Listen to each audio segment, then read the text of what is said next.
Ili usipitwe na matukio mbalimbali na uwe wa kwanza kutazama video zetu, tafadhali bonyeza neno subscribe hapo chini ya video hii, kisha bonyeza alama ya kengele itakayotokea.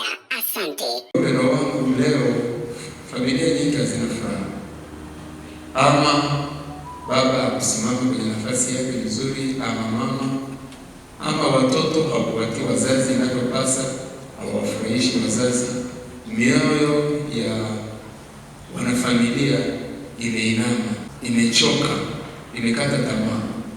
Sasa changamoto ni kubwa sana kwa watoto wetu, kwa vijana wetu, kwa jamii, kwa waume zetu, na nafsi zimeinama na kukata tamaa juu ya mambo yanayoendelea katikati ya nyumba zetu na hata katikati ya jamii. Wayahudi walifanyaje juu ya malezi na juu ya familia zao? Kwa kuwa chimbuko la imani ya Kikristo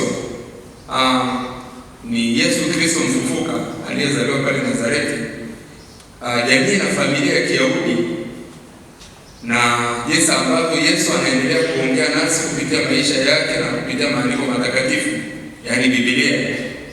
Tukirudi nyuma kidogo kuona desturi za Kiyahudi, tunaweza tukajenga msingi ama hoja ya kiimani ya kuona familia kuwa ni shule ya imani na maadili. Naposema shule, maana ni mahali ambapo watu wanajifunza. Tunampeleka mtoto shuleni ajue kuandika jina lake, lakini anarudi akiwa anajua kuandika jina lake, amekwenda shuleni. Ni shule ya imani na maadili. Uelewa wote wa Kiyahudi juu ya maisha ya familia, ama uzuri au mbaya, ulitegemea sana maandiko matakatifu. Hasa waliweka mkazo kwenye kitabu cha Mwanzo mlango wa kwanza mstari ule wa 26 hata ule mstari wa 28, na mkazo ulikuwa Mungu akasema, na tumfanye mtu kwa mfano wetu na kwa sura yetu, wakatawale samaki wa baharini na ndege wa angani na wanyama wa nchi yote, pia na kila chenye kutambaa kitambacho juu ya nchi. Mungu akaumba mtu kwa mfano wake, na kwa sura yake aliwaumba, mwanamke na mwanaume aliwaumba. Mungu akawabarikia. Mungu akawaambia, zaeni mkaongezeke, mkaijaze nchi na kuitiisha, mkatawale samaki wa baharini na ndege wa angani na kila kiumbe chenye uhai kiendacho juu ya nchi. Sasa hebu tuone maisha ya ndoa kwa kadri ya sheria ya Kiyahudi. Awali ya yote, Wayahudi walichukua swala la ndoa, swala la kuoa ama kuolewa kama amri ya kimungu, kwa sababu amri hii ilitolewa wakati wa uumbaji.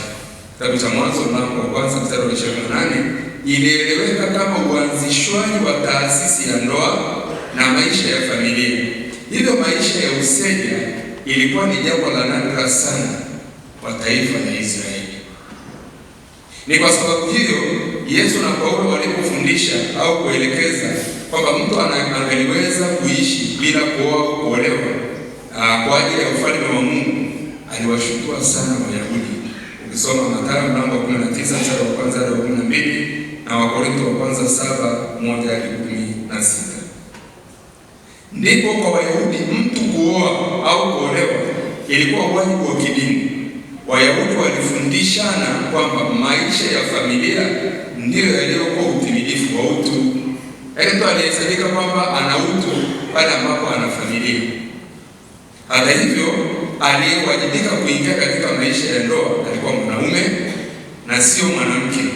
Kwa mwanamke alikuwa lazima kuolewa, isipokuwa alishauriwa asiishi peke yake. Hivyo ndivyo ilivyotafsiriwa katika kitabu cha Mwanzo.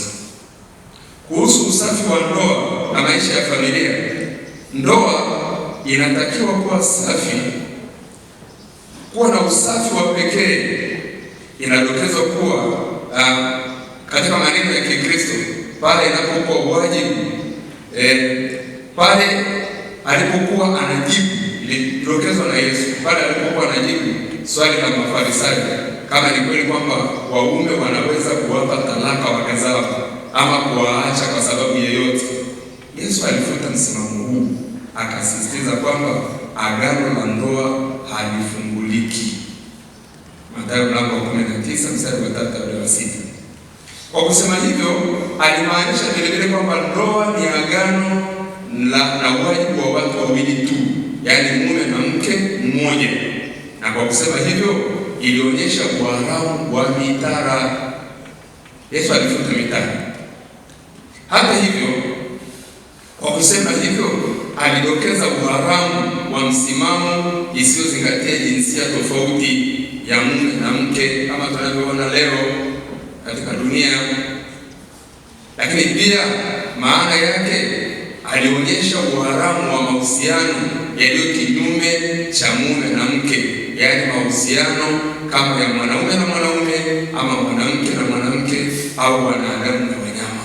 Aidha, maneno yake hayo yalifunga mwanya wa mtu kujibadili jinsia au mtu kutengeneza ili awe na jinsia zote mbili. Haya yote yanasomeka katika mistari ya Mathayo mlango wa 19 mstari wa kwanza mpaka wa 12.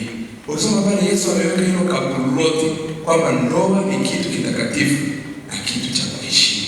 Naye Mtume Paulo ameeleza kwa undani kuhusu familia iliyokwisha kumpokea Injili ya Yesu Kristo katika nyaraka zake kadhaa, hususan kuhusu mshikamano thabiti baina ya mwanamke na mwanamke, mwanaume na mwanamke, baina ya wazazi na watoto, baina ya mwenye nacho na walio maskini. Hata katika jumuiya za awali za Kikristo, familia ilionekana kuwa kanisa la nyumbani. Walienda nyumba kwa nyumba, nyumba kwa nyumba, nyumba kwa nyumba. Kanisa la nyumbani ambalo lilikuwa mahali pa mshikamano thabiti baina ya mume na mke, baina ya wazazi na watoto, baina ya wenye nacho na wasio nacho. Hata waliweza kugawa mali wakawapa maskini na vitu vinavyofanana na hivyo.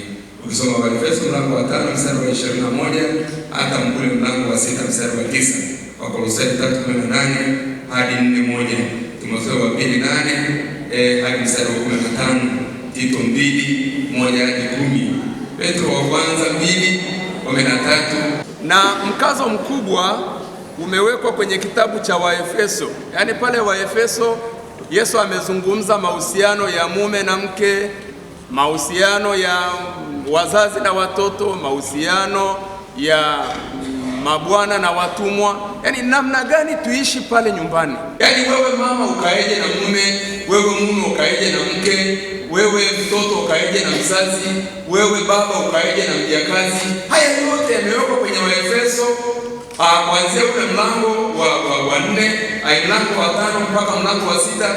Paulo amezungumza haya yote ili pale nyumbani pawe mahali pema, tuishije, tukaeje pale. Na Paulo anasema kwa waraka wa Efeso, anatambua upendo wa kindoa baina ya mwanamke na mwanaume kama siri kubwa iliyodhihirishwa duniani na upendo wa Kristo kwa kanisa. Efeso 5:31 hata 32. Ndio maana Mtume Paulo katika waraka wake kwa Waefeso anasisitiza kila mtu au kila mmoja kati yenu na ampende hivyo mke wake kama vile alivyojipenda mwenyewe. Kwa upande mwingine, mke anapaswa kumheshimu mume wake kama anavyomheshimu Kristo. Enyi watoto, watiini wazazi wenu katika muunganiko huo na Bwana, kwa maana ndilo jambo la uadilifu. Mheshimu baba yako na mama yako, ambayo ndio amri iliyo ya kwanza kwa Wayahudi, ili mambo ya kuendee vyema nawe ukae muda mrefu hapa duniani.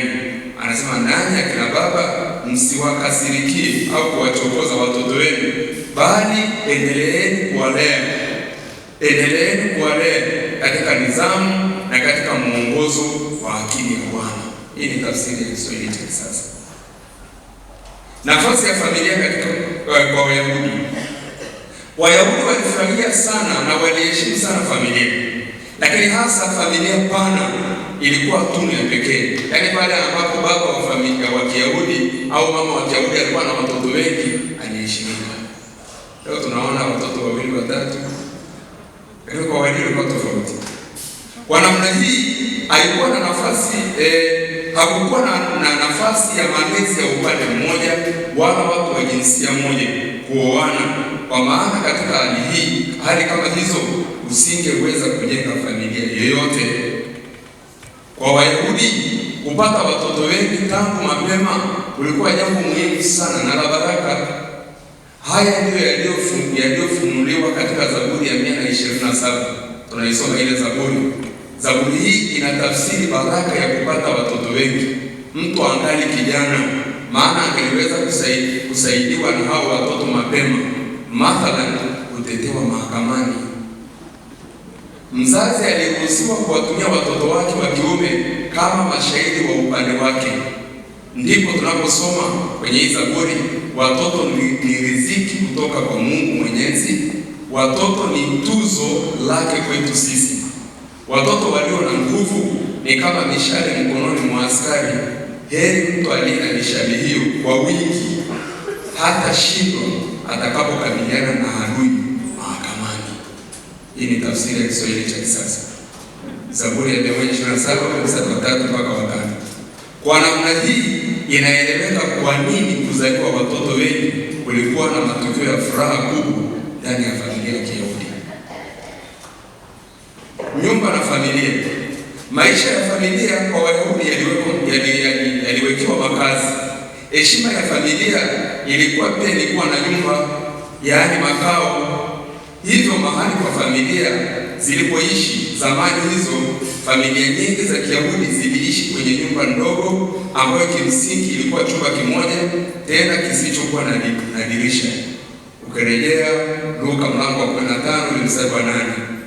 Nyumba hii ilikuwa haifungwi. Stove peke yake ndio ilikuwa inafungwa. Kumbuka Yesu alitoa mfano huu kwenye Mathayo 6 mstari wa 6, hazina ilipo ndipo na moyo wa mtu utakapokuwa. Paulo anamsifu sana kijana Timotheo juu ya imani yake iliyokuwa kwa mama yake na bibi yake. Anasema, nikikumbuka imani ulionayo isiyo na unafiki, ambayo ilikaa kwanza katika bibi yako Loisi na katika mama yako Eunike, nami ninasadiki wewe pia unayo. Baadaye tunaona jinsi ambavyo Timotheo alikuwa mrithi mzuri sana wa Paulo katika Injili, ni katika hayo malezi. Mwisho nimezungumza juu ya kanisa bora, familia bora, kanisa bora. Kanisa bora ni kusema ni familia ya Mungu, na kila familia ya Kikristo lazima iwe mwanafamilia wa familia hii. Yaani tunayo familia ya Mungu ambao ni sisi washirika tunaokutanika hapa kama Wakristo. Sasa kuwa mwanachama wa hiyo familia ni lazima pale nyumbani kwetu tuhakikishe kwamba inaanza familia ya kimungu pale nyumbani, ili tuzidi kupata familia bora zinazomtegemea Mungu. Ndiko tunapopata kanisa bora linalomwamini na kumtegemea Mungu. Hapa nimeweka mambo manne ambayo lazima sisi tuyabebe na tuyazingatie kwa udhabiti pamoja. Jambo la kwanza, wanafamilia wafanye uamuzi wa maksudi kujidumisha katika misingi ya kanisa na kuwalea watoto katika imani na maadili. Wapendwa, nazungumzia imani na maadili kwa sababu huyu mtoto ili aweze kuendana na jamii lazima awe na tabia bora. Usiangalie tu imani, lakini tumwangalie huyu mtoto anasemaje na watu, anavaa nini, anakaaje, maisha yake anakaaje, anawaheshimu wakubwa na wadogo. Huko ndiko tunapopata kanisa linaloelekea kesho kwetu. Watoe ushirikiano wa karibu hao wanafamilia. Watoe ushirikiano wa karibu na viongozi kama wachungaji, viongozi wa kanisa kama wachungaji, wainjilisti, walimu wa Sunday school, ili kusudi kuwahimiza watoto kuendelea kumpenda Mungu, wapate kujiepusha na dunia inayopeleka mtu mbali na Mungu, na pia kufanya asione sababu ya kudumisha imani na maadili yaletayo wokovu. Jambo la pili, wazazi tujitahidi kufikiri pamoja na kanisa. Si kwamba kanisa linafikiri kivyake na sisi wazazi tufikiri kivyetu. Tufikiri pamoja na kanisa. Yaani kile kinachofundishwa kanisani ndicho kifundishwa wapi jamani? Ndicho kifundishwa nyumbani. Na tuhakikishe ndicho watoto wanachokifahamu, ndicho watoto wanachokilinda, ndicho watoto wanachokipenda, ndicho wazazi wanachokifundisha, na ndicho kinachoelekea watoto wetu, ili kuelekea kwamba tuna dhamira iliyo njema ya kutengeneza familia iliyo imara ya Kikristo. Jambo la tatu, wazazi washikane katika kuwafundisha vema watoto wao. washikane. Yaani baba asiseme ni wajibu wa mama, wala mama asiseme ni wajibu wa baba. Wote wakae pamoja kuhakikisha kwamba wanashikana katika kufundisha vyema watoto wao kusali, kusoma Biblia, kuimba na kuhudhuria ibada. Tuna masikitiko leo, wazazi wanakuja ibada ya saa moja, lakini wakirudi nyumbani anamkuta mtoto kwenye kochi ameweka mguu juu anaangalia TV. Kesho huyu mtoto huwezi kuleta kanisani. Kama yuko nyumbani kwako, atii sheria za nyumbani kwako. Aende wapi jamani? Aende kanisani. Kwa hiyo ni jukumu letu. Wazazi washikamane, wafundisha vyema watoto wao. Wawapangie watoto ratiba na kuwadhibiti katika matumizi ya vyombo vya habari na vitu kama simu, intaneti, mitandao, magazeti na vitabu visivyoeleweka. Kamwe wasiache ulimwengu au wenzao wakawafundisha watoto. Yaani wakafundishana wao kwa wao. Methali mlango wa 7 ule mstari wa 22. Jambo la 4, wazazi wawe na desturi ya sala. Wawe na desturi ya sala, lakini sala binafsi na ibada na matendo ya kiibada, ili watoto waweze kujifunza matendo na wawe na moyo wa sala na ibada. Bwana Yesu asifiwe. Kwa tukifanya sisi kama wazazi, wakimwona mama anaomba, baba anaomba, kuna mambo tunayofanya pale kanisani, tunawajenga katika kuwa na matendo hayo, na wao wanakuwa watu wa ibada. Tumeona kirefu jinsi familia za Kiyahudi zilivyoleana na hata kuweka mizizi ya malezi endelevu katika watu. Jambo hilo linafaa litokee katika familia za Kikristo.